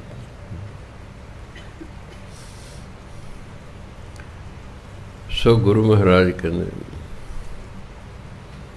ਇਸ ਸਰੀਰ ਦੇ ਵਿੱਚ ਸਾਡੇ ਸੰਕਲਪ ਵਿਕਲਪ ਜਿਹੜੇ ਨੇ, ਇਹ ਐ ਸਮਝੋ ਸਾਜ਼ ਨੇ। ਸਾਡੇ ਦਾ ਸਾਜ਼ ਵੱਜ ਰਹੇ ਹਨ, ਕਿਉਂਕਿ ਨਾਮ ਤੇ ਅੰਦਰ ਹੈ ਨਹੀਂ। ਇਸ ਲਈ ਮਨ ਇਹਨਾਂ ਸਾਜ਼ਾਂ ਨਾਲ ਨੱਚੀ ਜਾਂਦਾ ਹੈ। ਫਿਰ ਵਿਚਾਰੇ ਜਿਹੜੇ ਜਤੀ ਲੋਕ ਨੇ, ਜਿਹੜੇ ਸਤੀ ਲੋਕ ਨੇ, ਕਹੇ ਰੱਖੇ ਪਾਉ, ਉਹ ਕਿਤੇ ਪੈਰ ਧਰਨ। ਜਤੀਆਂ ਸਤੀਆਂ ਲਈ ਤਾਂ ਅੰਦਰ ਪੈਰ ਧਰਨ ਨੂੰ ਥਾਂ ਹੀ ਨਹੀਂ ਹੈ।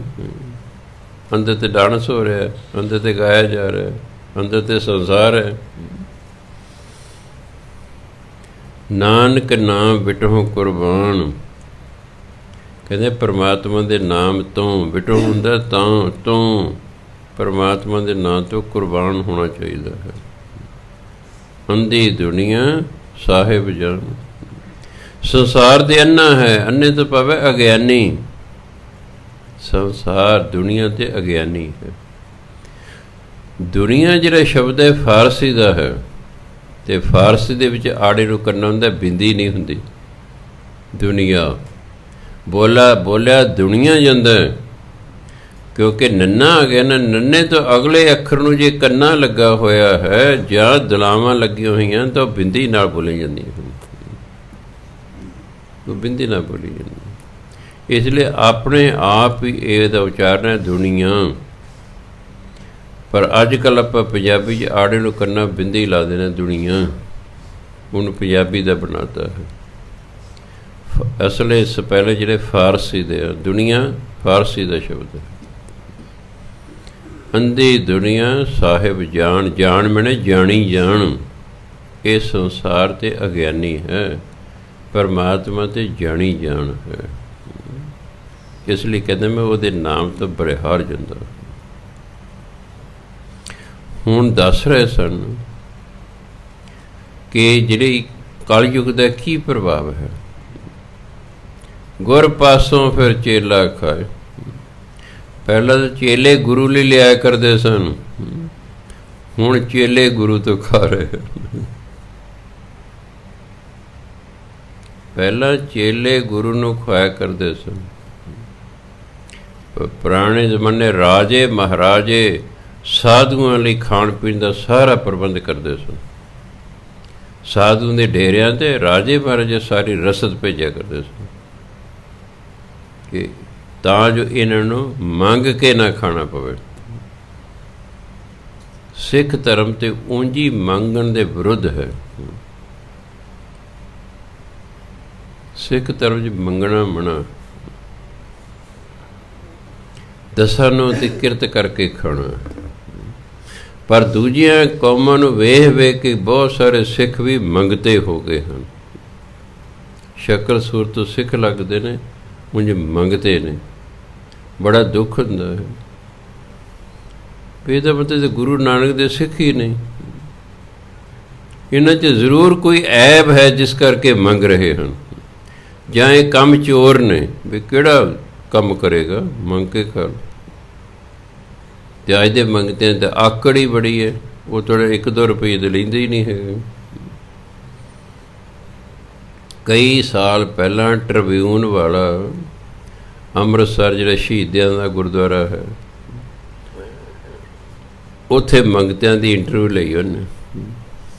ਕਹਿੰਦਾ ਵੀ ਸੱਚੋ ਸੱਚ ਦੱਸੋ ਤੁਹਾਨੂੰ ਰੋਜ਼ ਕਿੰਨੀ ਕੁ ਬਣ। ਕੋਈ 10 ਸਾਲ ਪਹਿਲਾਂ ਦੀ ਗੱਲ ਕਰਦੇ ਪਏ।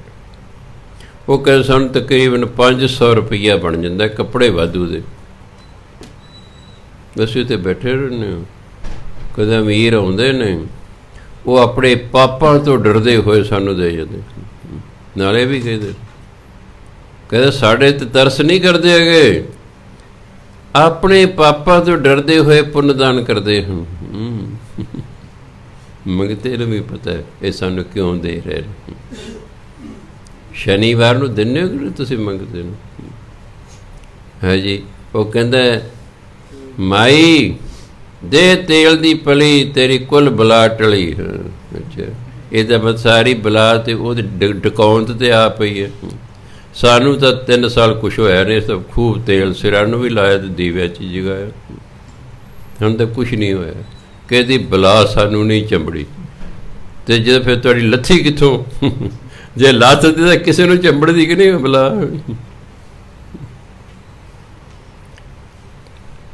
ਤੁਹਾਨੂੰ ਮੂਰਖ ਬਣਾਉਣ ਲਈ ਸੀ ਸ਼ਨੀ ਮੰਦਰ ਬਣਾ ਲਏ। ਉਹ ਜਿੱਥੇ ਮੱਥੇ ਟੇਕੋ ਸ਼ਨੀ ਦਾ ਗ੍ਰਹਿ ਤੁਹਾਡੇ ਤੋਂ ਉਤਰ ਜਾਏਗਾ।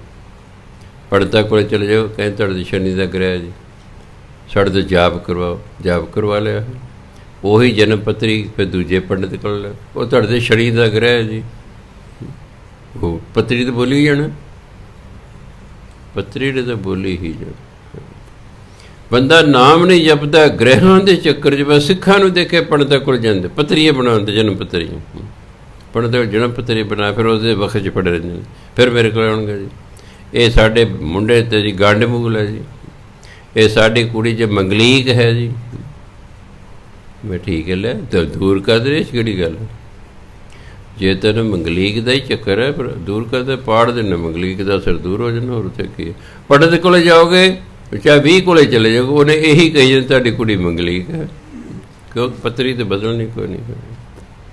ਬਾਣੀ ਪੜ੍ਹਨ ਵਾਲੇ, ਨਾਮ ਜਪਣ ਵਾਲੇ ਕਿਸੇ ਗ੍ਰਹਿ ਗੁਰੂ ਤੋਂ ਨਹੀਂ ਡਰਨਾ ਚਾਹੀਦਾ।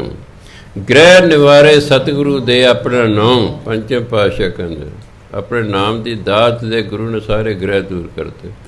ਪਰ ਨਾ ਅਸੀਂ ਬਾਣੀ ਪੜ੍ਹਨੀ ਤੇ ਨਾਮ ਜਪਣਾ, ਫਿਰ ਗ੍ਰਹਿ ਤਾਂ ਰਹਿਣੇ ਨੇ। ਗ੍ਰਹਿ ਹੁੰਦੇ ਨੇ, ਨੋ ਡਾਊਟ, ਗੁਰਬਾਣੀ ਇਸ ਗੱਲ ਨੂੰ ਮੰਨਦੀ ਹੈ, ਤਾਂ ਹੀ ਗੁਰਬਾਣੀ ਨਾਮ ਆਇਆ ਨਾ।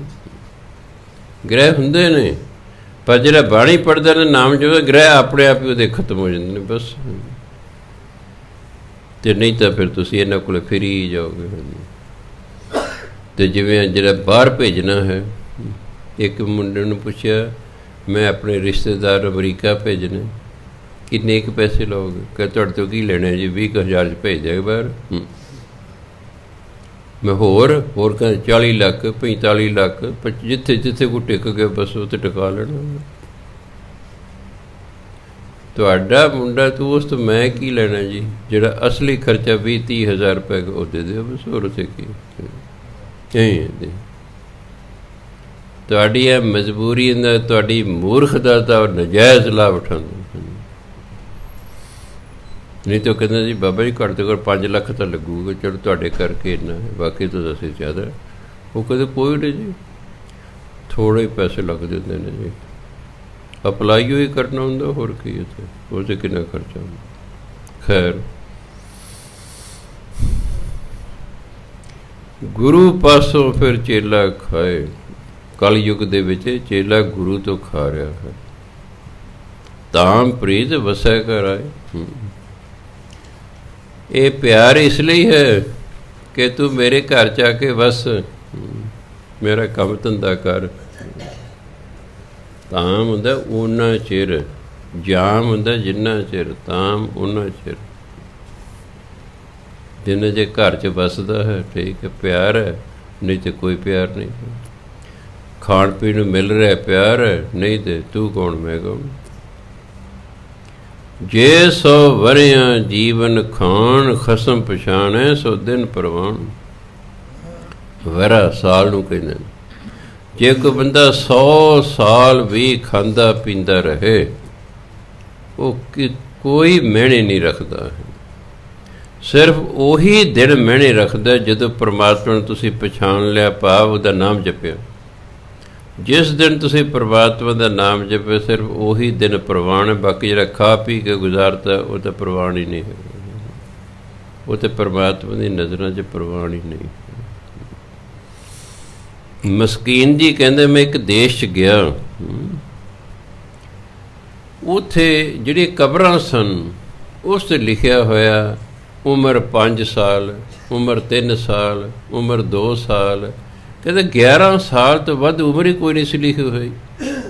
ਮੈਂ ਬੜਾ ਹੈਰਾਨ ਹਾਂ ਵੀ ਇਸ ਦੇਸ਼ ਦੇ ਵਿੱਚ ਵੀ ਬੱਚੇ ਮਰ ਜਾਂਦੇ ਨੇ, ਜਵਾਨ ਨਹੀਂ ਕੋਈ ਹੁੰਦਾ। ਮੈਨੂੰ ਪੁੱਛਿਆ ਵੀ ਇਹ ਕੀ ਚੀਜ਼ ਹੈ?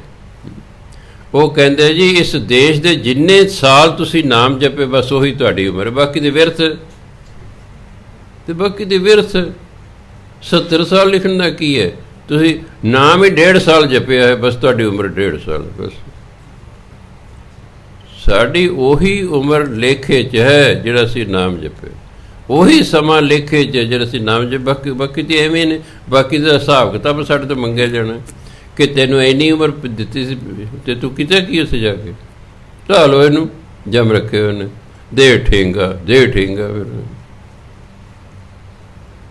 ਹਿਸਾਬ ਲੈਣਾ। ਤੈਨੂੰ 24,000 ਸਵਾਸ ਦੇ ਕੇ ਭੇਜਿਆ ਸੀ ਹਰ ਰੋਜ਼ ਦਾ, ਤੂੰ 24,000 ਦੇ ਵਿੱਚ 500 ਸਵਾਸ ਵੀ ਨਾਮ ਨਹੀਂ ਜਪਿਆ ਹੈ।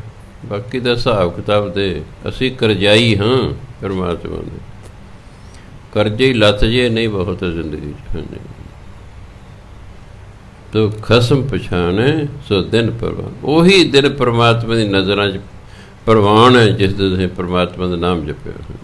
ਬਾਕੀ ਤਾਂ ਕਹਿੰਦੇ ਐਵੇਂ ਦਿਨ ਗਏ, ਬਾਕੀ ਤਾਂ ਲਿਖਿਆ ਜੀ ਨਹੀਂ। ਦਰਸ਼ਨ ਦੇਖਿਆ ਦਇਆ ਨਾ ਹੋਏ। ਦਰਸ਼ਨ ਕਰਨਾ ਦਇਆ ਪੈਦਾ ਨਹੀਂ ਹੁੰਦੀ ਕਲਯੁੱਗ ਦੇ ਵਿੱਚ।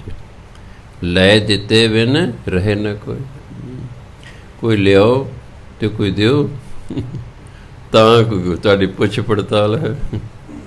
ਥਾਣੇ ਜਾਓ ਕਿਸੇ ਦੀ ਸ਼ਿਕਾਇਤ ਲਿਖਾਉਣ, ਲਿਆਓ ਜੀ ਪੈਸੇ। ਜਿਹਦੀ ਸ਼ਿਕਾਇਤ ਲਿਖੇ ਉਹਨੂੰ ਸੱਦਣੇ, ਲਿਆ ਵੀ ਪੈਸੇ। ਔਰ ਕਹਿੰਦਾ ਦਫਾ ਕਰੋ, ਜਾਓ ਹੀ ਨਾ। ਮੁਕੱਦਮਾ ਚਲਾਓਗੇ ਤੁਹਾਨੂੰ ਵੀ ਵਕੀਲ ਕਰਨਾ ਪਏਗਾ, ਜਿਸ ਤੇ ਚੱਲੇ ਉਹਨੂੰ ਵੀ ਵਕੀਲ ਕਰਨਾ ਪਏਗਾ, ਤੁਹਾਨੂੰ ਵੀ ਤਰੀਕੇ ਤੇ ਜਾਣਾ ਪਏਗਾ, ਉਸ ਨੂੰ ਵੀ ਜਾਣਾ ਪਏਗਾ। ਖਟਿਆ ਕੀ ਖਟਿਆ? ਸੋਚਣ ਵਾਲੀ ਦੀ ਇਹ ਗੱਲ। ਮੁਕੱਦਮਾ ਦਰਜ ਕਰਾਉਣ ਚਲੋ, ਲਿਆਓ ਜੀ ਪੈਸੇ। ਉਹਨੂੰ ਸੱਤ ਜਿਸ ਤੇ ਦਰਜ ਹੋਇਆ, ਆ ਜਾ ਵੀ ਸੱਜਣਾ, ਲਿਆ ਵੀ ਪੈਸੇ। ਦਰਜ ਫਿਰ ਵੀ ਕਰ ਦੇਣ, ਉਹ ਵੀ ਵਕੀਲ ਕਰੂ, ਤੁਸੀਂ ਵੀ ਵਕੀਲ ਕਰੋਗੇ। ਉਹ ਵੀ ਤਰੀਕਾ ਭੁਗਤੇਗਾ, ਤੁਸੀਂ ਵੀ ਤਰੀਕਾ ਭੁਗਤ। ਉਹਨੂੰ ਕੀ ਫਰਕ ਪੈਂਦਾ? ਤੁਹਾਡੇ ਤੋਂ ਪੈਸੇ ਲੈ, ਮੁੱਕਰ ਕੇ ਬੜੀ ਦਿੰਦਾ ਜਾਂ ਮੈਂ ਨਹੀਂ ਦਿੰਦਾ, ਕੀ ਕਰੋਗੇ? ਮੁਕੱਦਮੇ ਹੀ ਲਾਓ ਨਾ। ਕਹਿੰਦੇ ਕੋਈ ਗੱਲ ਨਹੀਂ, ਮੈਂ ਤਾਂ ਤੇਰੇ ਪੈਸੇ ਦੇ ਦਾਂਗਾ ਵਕੀਲ ਨੂੰ, ਤੂੰ ਆਪਣੇ ਕੋਲ ਹੋਰ ਦੇ। ਦੂਰੇ ਘਟਾ ਪੈ ਗਿਆ। 5 ਲੱਖ ਤਾਂ ਉਹ ਲੈ ਕੇ ਮੁੱਕਰ ਗਿਆ, ਮਗਰੋਂ ਫਿਰ ਵਕੀਲ ਮੰਗੂਗਾ। ਵਕੀਲ ਅੱਜ ਕੱਲ੍ਹ ਫਿਰ ਹਿੱਸਾ ਕਰ ਲੈਂਦਾ, ਜੇ ਦਿਲਾ ਦਿਆਂ ਤਾਂ ਇੰਨਾ ਹਿੱਸਾ ਮੇਰਾ, 5 ਲੱਖ ਦਿਲਾ ਦਿਆਂਗਾ, ਲੱਖ ਮੇਰਾ। ਹੁਣ ਉਂਝ ਨਹੀਂ ਕਰਦੇ ਹੈਗੇ। ਦੀਵਾਨੀ ਕੋਈ ਵੀ ਮੁਕੱਦਮਾ ਹੈ, ਵਕੀਲ ਹਿੱਸਾ ਕਰ ਲੈਂਦਾ, ਇੰਨੇ % ਮੇਰਾ। ਤੇ ਤਾਂ ਵਾਰੀ ਵਾਰੀ ਮੈਂ ਫੀਸ ਨਹੀਂ ਮੰਗਾਂਗਾ, ਬਸ ਜਦੋਂ ਮੁਕੱਦਮਾ ਜਿੱਤ ਗਏ ਇੰਨੇ % ਮੇਰਾ, ਬਾਕੀ ਤੇਰਾ। ਜਿਵੇਂ ਤੁਹਾਡੀ ਜ਼ਮੀਨ ਐਕਵਾਇਰ ਕਰ ਲਈ ਸਰਕਾਰ ਨੇ, ਕਿਸੇ ਆ ਗਈ ਹੈ ਸੜਕ 'ਚ, ਨਹਿਰ 'ਚ ਕਿਤੇ ਆ ਗਈ, ਤੁਹਾਨੂੰ ਮੁਆਵਜ਼ਾ ਉਸ ਵੇਲੇ ਜੋ ਰੇਟ ਸੀ ਉਹਦੇ ਅਨੁਸਾਰ ਦਿੱਤਾ। ਤੁਸੀਂ ਮੁਕੱਦਮਾ ਕਰਤਾ ਕੋਰਟ 'ਚ ਕਿ ਮੈਨੂੰ ਮੁਆਵਜ਼ਾ ਘੱਟ ਦਿੱਤਾ ਹੈ, ਮੈਨੂੰ ਵੱਧ ਮਿਲਣਾ ਚਾਹੀਦਾ ਹੈ। ਵਕੀਲ ਨੂੰ ਪਤਾ ਹੁੰਦਾ ਕਿ ਇਹਨੂੰ ਇੰਨਾ ਮਿਲ ਸਕਦਾ। ਕਹਿੰਦੇ ਦੇਖ ਬਈ, ਮੈਂ ਤੈਨੂੰ 5 ਲੱਖ ਹੋਰ ਦਿਲਾ ਦਾਂਗਾ, 1 ਲੱਖ ਮੇਰਾ। ਔਰ ਕਹਿੰਦੇ ਚੱਲ ਯਾਰ ਉਂਝ ਵੀ ਤਾਂ ਗਏ 4 ਹੀ ਸੇ, ਮੇਰੇ ਹਿੱਸੇ 1 ਲੱਖ ਹੋਰ। ਐਂ ਫਿਰ ਮਾਲਾ ਮਾਲ ਹੋ ਜਾਂਦੇ। ਇਹ ਜਿਹੜਾ ਹੈ ਇਹ ਕਲਯੁਗ ਦਾ ਪ੍ਰਭਾਵ ਹੈ। ਲੈ ਦਿੱਤੇ ਬਿਨ ਰਹਿ ਨਾ ਕੋਈ। ਸੋ ਕੰਮ ਕਰਾਉਣ ਲਈ ਕੋਈ ਲੈਣਾ ਹੈ ਤੇ ਕੁਛ ਦੇਣਾ ਹੈ। ਰਾਜਾ ਨਿਉ ਕਰੇ ਹੱਥ ਹੋਏ। ਰਾਜੇ ਨੂੰ ਵੀ ਰਿਸ਼ਵਤ ਦਿਓ ਕਿ ਤਾਂ ਨਿਆਂ ਕਰਦਾ। ਇੱਕ ਹੁੰਦਾ ਨਜ਼ਰਾਨਾ, ਇੱਕ ਹੁੰਦਾ ਸ਼ੁਕਰਾਨਾ, ਇੱਕ ਹੁੰਦਾ ਹਰਜਾਨਾ। ਮੇਰੀ ਸ਼ਿਕਾਇਤ ਹੈ ਰਾਜੇ ਦੇ ਅੱਗੇ ਕਿਸੇ ਦੀ, ਮੈਂ ਜਾ ਕੇ ਨਜ਼ਰਾਨਾ ਕੁਛ ਦਿੱਤਾ, ਦਰਸ਼ਨੀ ਭੇਟ। ਜਿਹਦੀ ਸ਼ਿਕਾਇਤ ਕੀਤੀ ਉਹ ਵੀ ਆ ਕੇ ਦੇ ਰਿਹਾ ਕੋਈ ਦਰਸ਼ਨੀ ਭੇਟ, ਜੇ ਪੁਲਿਸ ਵਾਲੇ ਤੁਸੀਂ ਦਿੰਦੇ ਹੋ। ਫਿਰ ਫੈਸਲਾ ਹੋ ਗਿਆ, ਜਿਹਦੇ ਵਿਰੁੱਧ ਫੈਸਲਾ ਤੂੰ ਹਰਜਾਨਾ ਭਰ, ਤੇ ਜਿਹਦੇ ਹੱਕ 'ਚ ਤੂੰ ਸ਼ੁਕਰਾਨਾ ਭਰ। ਉਂਝ ਨਹੀਂ ਕੋਈ ਕੰਮ ਹੁੰਦਾ। ਹੁਣ ਲੋਕਾਂ ਨੂੰ ਪਤਾ ਲੱਗ ਜਾਂਦੀ ਕਿ ਬਾਬੂ ਜੀ ਕੀ ਸੇਵਾ ਕਰੀਏ। ਇਹ ਨਹੀਂ ਕਹਿੰਦਾ ਕਈ ਰਿਸ਼ਵਤ ਦੇਣਾ, ਸਿੱਧਾ ਹੀ ਕੀ ਸੇਵਾ ਕਰੀਏ। ਉਹ ਕਹਿੰਦਾ ਇੰਨੇ ਦੇ ਜਾਓ ਜੀ, ਚੰਗਾ ਜੀ, ਹੋ ਜਾਏਗਾ ਤੁਹਾਡਾ ਕੰਮ ਜੀ, ਕੱਲ੍ਹ ਨੂੰ ਆ ਜਾਓ ਜੀ। ਰਾਜੇ ਵੀ ਇਸ ਤਰ੍ਹਾਂ ਕਰਦੇ, ਤਾਂ ਹੀ ਬਣੇ ਨਜ਼ਰਾਨਾ। ਜਦੋਂ ਮਿਲਣ ਗਏ, ਦਰਸ਼ਨ ਕੀਤੇ, ਦਰਸ਼ਨੀ ਭੇਟ। ਹਰਜਾਨਾ, ਜਿਹੜਾ ਨੁਕਸਾਨ ਹੋ ਗਿਆ ਹੈ ਕਿਸੇ ਦਾ, ਉਹਨੇ ਕਰਤਾ, ਉਹਦੇ ਬਦਲੇ ਜਿਹੜਾ ਜੁਰਮਾਨਾ ਕੀਤਾ ਉਹਨੂੰ ਕਹਿੰਦਾ ਇੰਨਾ ਹਰਜਾਨਾ ਭਾਰੇ ਦਾ। ਅਤੇ ਜਿਹੜਾ ਜਿੱਤ ਜਾਂਦਾ ਉਹਨੂੰ ਕਹਿੰਦਾ ਸ਼ੁਕਰਾਨਾ, ਤੂੰ ਵੀ ਕੋਈ ਦੇ ਕੇ ਜਾ। ਰਾਜਾ ਨਿਉ ਕਰੇ ਹੱਥ ਹੋਏ। ਹੱਥ ਦੇ ਵਿੱਚ ਕੋਈ ਮਾਇਆ ਉਹਦੇ ਆ ਜਾਏ ਨਾ, ਫਿਰ ਕਿਤੇ ਨਿਆਂ ਕਰਦਾ। ਹੁਣ ਤਾਂ ਬੜੇ ਜੱਜ ਮੰਗਣ ਲੱਗ ਪਏ ਨੇ, ਲਿਓ। ਉਹ ਬੜੇ ਟ੍ਰੇਨਡ ਨੇ, ਉਹਨੂੰ ਪਤਾ ਵੀ ਇਹਨੇ ਮੁਕੱਦਮਾ ਜਿੱਤ ਜਾਣਾ। ਉਹਦੇ ਵਕੀਲ ਨੂੰ ਕਹਿੰਦੇ ਲਿਆ ਇਸ ਤੋਂ ਕੁਛ।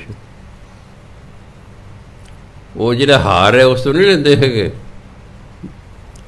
ਨਾ, ਜਿਹੜਾ ਜਿੱਤ ਰਿਹਾ ਹੈ ਉਸ ਤੋਂ ਲੈਂਦੇ ਨੇ। ਜਿਹੜੇ ਦੇਗਾ ਕਹਿੰਦਾ ਉਹੀ ਸਹੀ। ਅਗਲਾ ਖੁਦ ਮੈਂ ਪੈਸੇ ਦਿੱਤੇ, ਮੁਕੱਦਮਾ ਜਿੱਤ ਗਿਆ, ਐਕਚੁਅਲੀ ਜਿੱਤ ਹੀ ਰਿਹਾ ਸੀ। ਚਲੋ ਇਸ ਤਰ੍ਹਾਂ ਬਟੋਰ ਲੈ। ਜਿਵੇਂ ਜਿੰਨੀ ਕਰਪਸ਼ਨ ਜੇਲ੍ਹ ਵਿੱਚ ਹੈ ਉਨੀ ਬਾਹਰ ਨਹੀਂ ਹੈ, ਉਨੀ ਬਾਹਰ ਨਹੀਂ, ਜਿੰਨੀ ਅੰਦਰ ਹੈ। ਹੋਏ ਨੇ ਜਿਹੜਾ ਸਖਤ, ਹੁਣ ਦੇਖਦੇ ਕੀ ਕਰਦੇ ਨੇ। ਸੋ ਕਹੇ ਖੁਦਾਏ ਨਾ ਮੰਨੇ, ਕੋਈ ਕਹਿੰਦਾ ਰੱਬ ਦਾ ਵਾਸਤਾ ਜੀ ਮੇਰਾ ਕੁਛ ਕਰੋ ਜੀ, ਕਿਤੇ ਕੋਈ ਨਹੀਂ ਮੰਨਦਾ। ਅਲਾ ਰੱਬ ਦਾ ਵਾਸਤਾ ਪਾਉਂਦਾ, ਰੱਬ ਦਾ ਵਾਸਤਾ ਜੀ ਮੇਰੇ ਨਾਲ ਨਿਆਂ ਕਰੋ ਜੀ, ਕੋਈ ਸੁਣਦਾ ਹੀ ਨਹੀਂ ਹੈਗਾ। ਕਹਿੰਦੇ ਲਿਆ ਕੁਛ, ਕੋਈ ਦਕਸ਼ਨਾ ਦਿਓ, ਮੁੱਠੀ ਗਰਮ ਕਰੋ। ਦੇਖੋ ਅੰਗਰੇਜ਼ਾਂ 'ਚ ਵੀ ਸੀ, ਗਰੀਸ ਦੀ ਪਾਮ ਹਥੇਲੀ ਨੂੰ ਕਹਿੰਦੇ ਲਾਓ ਕੁਛ ਤੇਲ,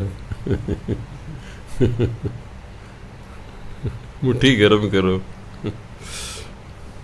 ਅੰਗਰੇਜ਼ਾਂ ਦੇ ਵਿੱਚ ਵੀ ਤਾਂ ਹੀ ਉਹਨਾਂ ਦੀ ਕਹਾਵਤ ਹੈ, ਗਰੀਸ ਦਾ ਪਾਮ ਹਥੇਲੀ ਨੂੰ ਗਰੀਸ ਲਾਓ, ਵੀ ਦਿਓ ਜੀ ਕੁਛ। ਇਸ ਲਈ ਖੁਦਾ ਦਾ ਵਾਸਤਾ ਪਾਉਣ ਨਾਲ ਕੋਈ ਨਹੀਂ ਮੰਨਦਾ ਹੈਗਾ।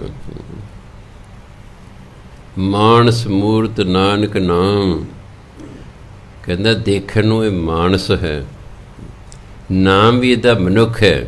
ਮਾਨਸ ਮਨੁੱਖ ਨੂੰ ਕਹਿੰਦਾ, ਨਾਮ ਵੀ ਮਨੁੱਖ ਹੈ, ਦੇਖਣ ਨੂੰ ਵੀ ਮਨੁੱਖ ਹੈ, ਕਰਨੀ ਕੁੱਤਾ, ਪਰ ਕੰਮ ਕੁੱਤਿਆਂ ਵਾਲੇ ਨੇ। ਕੁੱਤੇ ਲਾਲਚੀ ਕਿਹਾ ਗਿਆ, ਪਸ਼ੂਆਂ ਦੇ ਵਿੱਚੋਂ ਲਾਲਚੀ ਕੁੱਤੇ ਨੂੰ ਹੀ ਕਿਹਾ ਗਿਆ ਹੈ। ਇਸ ਲਈ ਕਰਨੀ ਕੁੱਤਾ, ਕੰਮ ਕੁੱਤਿਆਂ ਵਾਲੇ ਨੇ, ਦਰ ਫਰਮਾਨ। ਅਤੇ ਕੁੱਤਾ ਆਪਣੇ ਮਾਲਕ ਦੇ ਦਰ 'ਤੇ ਹੁਕਮ ਦੀ ਉਡੀਕ ਕਰ ਰਿਹਾ ਹੈ ਕਿ ਮਾਲਕ ਕੀ ਕਹਿੰਦਾ ਮੈਨੂੰ, ਬਸ ਐਂ ਹੈ। ਇਹ ਮਾਲਕਾਂ ਦੇ ਕੁੱਤੇ ਬਣੇ ਹੋਏ। ਗੁਰ ਪ੍ਰਸਾਦ ਜਾਣੈ ਮਹਿਮਾਨ, ਗੁਰੂ ਦੀ ਕਿਰਪਾ ਨਾਲ ਜਿਹੜਾ ਆਪਣੇ ਆਪ ਨੂੰ ਮਹਿਮਾਨ ਸਮਝਦਾ ਵੀ ਮੈਂ ਤਾਂ 2-4 ਦਿਨ ਵਾਲੇ ਸੰਸਾਰ 'ਤੇ ਆਇਆ, ਮੈਂ ਸਦਾ ਲਈ ਨਹੀਂ ਰਹਿਣਾ ਇੱਥੇ। ਆਪਣੇ ਜਿਵੇਂ ਗੈਸਟ ਹੁੰਦਾ, ਤੁਸੀਂ ਕਿਤੇ ਚਲੇ ਜਾਓ ਰਿਸ਼ਤੇਦਾਰੀ 'ਚ, ਬਹੁਤੇ ਦਿਨ ਨਹੀਂ ਉੱਥੇ ਰਹੋਗੇ। ਕਿ ਜੋ ਸੁੱਖ ਛੱਜੂ ਦੇ ਚਬਾਰੇ ਉਹ ਬਲਖ ਨਾ ਬੁਖਾਰੇ, ਜੋ ਆਪਣੀ ਝੌਂਪੜੀ 'ਚ ਸੁੱਖ ਹੈ ਨਾ, ਉਹ ਦੂਜੇ ਕੋਠੀ 'ਚ ਨਹੀਂ ਹੈਗਾ। ਭਾਵੇਂ ਕਿੰਨੀ ਵੀ ਉਹ ਸੇਵਾ ਕਰੇ, ਪਰ ਯਾਰ ਘਰ ਚਲੀਏ, ਹਾਲਾ ਘਰ ਆ ਕੇ ਕੁਛ ਨਹੀਂ ਕਰਨਾ, ਘਰ ਚਲੀਏ।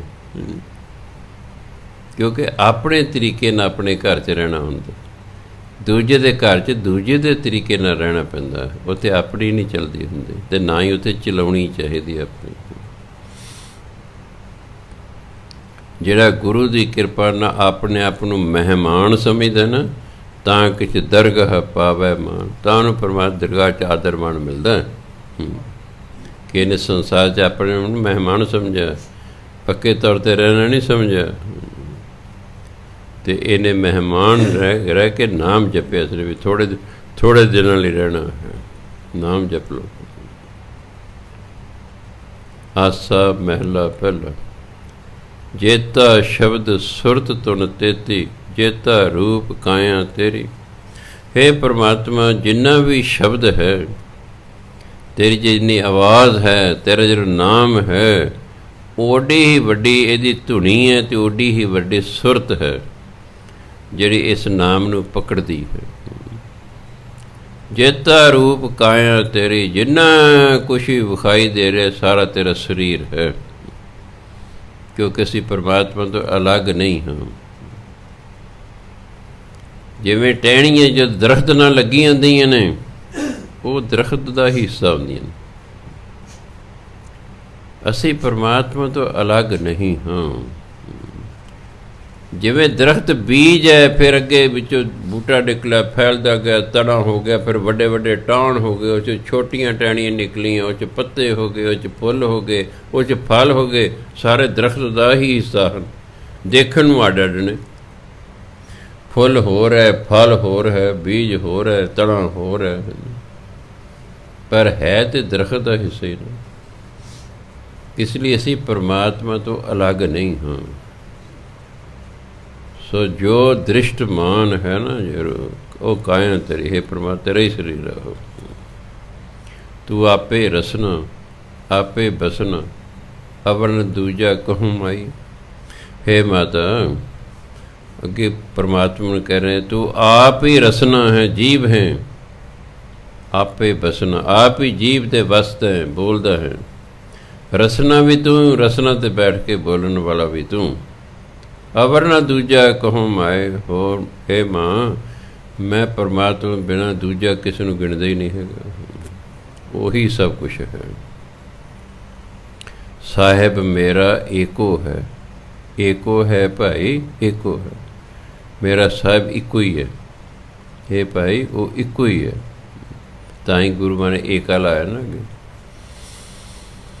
ਆਪੇ ਮਾਰੇ ਆਪੇ ਛੋੜੈ ਆਪੇ ਲੇਵੈ ਦੇ।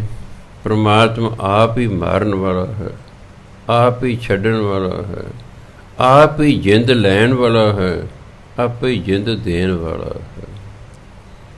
ਆਪੇ ਵੇਖੈ ਆਪੇ ਵਿਕਸੈ ਆਪੇ ਨਜ਼ਰ ਕਰੇ। ਆਪ ਹੀ ਉਹ ਜੀਵਨ ਵੇਖਦਾ, ਵੇਖ ਕੇ ਵਿਕਸਦਾ, ਖੁਸ਼ ਹੁੰਦਾ ਹੈ ਤੇ ਆਪੇ ਕਿਰਪਾ ਦ੍ਰਿਸ਼ਟੀ ਕਰਦਾ, ਨਜ਼ਰ ਕਿਰਪਾ ਦ੍ਰਿਸ਼ਟੀ ਕਰਦਾ। ਜੋ ਕੁਝ ਕਰਨਾ ਸੋ ਕਰ ਰਿਹਾ, ਅਵਰ ਨਾ ਕਰਨਾ ਜਾਈ। ਜੋ ਕਰਨਾ ਉਹ ਕਰ ਰਿਹਾ ਹੈ, ਉਸ ਤੋਂ ਅਲੱਗ ਹੋਰ ਕੁਝ ਕੀਤਾ ਹੀ ਨਹੀਂ ਜਾ ਸਕਦਾ। ਜੋ ਕਰਨਾ ਉਹ ਕਰ ਰਿਹਾ। ਜੈਸਾ ਵਰਤੈ ਤੈਸੋ ਕਹੀਐ, ਸਭ ਤੇਰੀ ਵਡਿਆਈ। ਹੇ ਪਰਮਾਤਮਾ, ਜਿਹੋ ਜਿਹਾ ਤੂੰ ਵਰਤ ਰਿਹਾ ਹੈ ਉਹੋ ਜਿਹੇ ਕਿਹਾ ਜਾ ਸਕਦਾ ਹੈ। ਇਹੀ ਤੇਰੀ ਵਡਿਆਈ ਹੈ ਕਿ ਤੇਰੇ ਵਰਗਾ ਹੋਰ ਕੋਈ ਹੈ ਹੀ ਨਹੀਂ। ਕਲ ਕਲਵਾਲੀ ਮਾਇਆ ਮਦ ਮੀਠਾ, ਮਨ ਮਤਵਾਲਾ ਪੀਵਤ ਰਹੇ। ਕਲਯੁਗ 'ਚ ਕੀ ਹੈ? ਕਲਵਾਲੀ ਹੁੰਦਾ ਸ਼ਰਾਬ ਵੇਚਣ ਵਾਲੀ, ਸ਼ਰਾਬ ਵਰਤਾਉਣ ਵਾਲੀ। ਇਹ ਕਲਯੁਗ ਤੇ ਐਂ ਜਿਵੇਂ ਸ਼ਰਾਬ ਵਰਤਾਉਣ ਵਾਲੀ ਇਸਤਰੀ ਹੋਵੇ। ਮਾਇਆ ਮਦ ਮੀਠਾ, ਮਾਇਆ ਦਾ ਨਸ਼ਾ ਜਿਹੜਾ ਬੜਾ ਮਿੱਠਾ ਲੱਗਦਾ ਹੈ। ਕਲਯੁਗ ਦੇ ਵਿੱਚ ਮਾਇਆ ਦਾ ਨਸ਼ਾ ਬੜਾ ਮਿੱਠਾ ਲੱਗਦਾ ਹੈ। ਮਨ ਮਤਵਾਲਾ ਪੀਵਤ ਰਹੇ। ਮਨ ਜਿਹੜਾ ਹੈ ਮਸਤ ਹੋਇਆ ਹੋਇਆ ਇਸ ਮਾਇਆ ਦੇ ਨਸ਼ੇ ਨੂੰ ਪੀਂਦਾ ਰਹਿੰਦਾ ਹੈ। ਭਾਵ ਇਹਨੂੰ ਮਾਇਆ ਦਾ ਨਸ਼ਾ ਚੜਿਆ ਰਹਿੰਦਾ, ਇਹਨੂੰ ਨਾਮ ਦਾ ਨਸ਼ਾ ਤਾਂ ਚੜ੍ਹਦੇ ਨਹੀਂ ਹੈ। ਇਹਦਾ ਸਾਰਾ ਧਿਆਨ ਤੇ ਮਾਇਆ ਵੱਲ ਹੈ। ਮਾਇਆ ਦੇ ਨਸ਼ੇ ਨੂੰ ਮਿੱਠਾ ਲੱਗਦਾ ਹੈ। ਆਪੇ ਰੂਪ ਕਰੇ ਬੋ ਭਾਂਤੀ, ਨਾਨਕ ਬਪੜਾ ਏਵ ਕਹੇ। ਵਿਚਾਰਾ ਨਾਨਕ ਕਹਿੰਦੇ, ਮੈਂ ਤਾਂ ਇਹੀ ਕਹਿਣਾ ਕਿ ਪਰਮਾਤਮਾ ਆਪ ਹੀ ਕਈ ਪ੍ਰਕਾਰ ਦਾ ਰੂਪ ਧਾਰਨ ਕਰਦਾ ਹੈ। ਇਹ ਸਾਰੇ ਰੂਪ ਪਰਮਾਤਮਾ ਦੇ ਹੀ ਹਨ, ਕਿ ਉਹ ਆਪ ਹੀ ਉਹ ਸਾਰਿਆਂ ਦੇ ਵਿੱਚ ਫੈਲਿਆ ਹੋਇਆ ਹੈ, ਆਪ ਹੀ ਉਹ ਸਾਰਿਆਂ ਦੇ ਵਿੱਚ ਵਸਦਾ ਹੈ। ਇਸ ਸਾਰੇ ਰੂਪ ਉਸੇ ਦੇ ਹੀ ਹਨ। ਸਤਿਕਾਰਯੋਗ ਸਾਧ ਸੰਗਤ ਸਮਾਂ ਹੋ ਗਿਆ। ਵਾਹਿਗੁਰੂ ਜੀ ਕਾ ਖਾਲਸਾ, ਵਾਹਿਗੁਰੂ ਜੀ ਕੀ ਫਤਿਹ।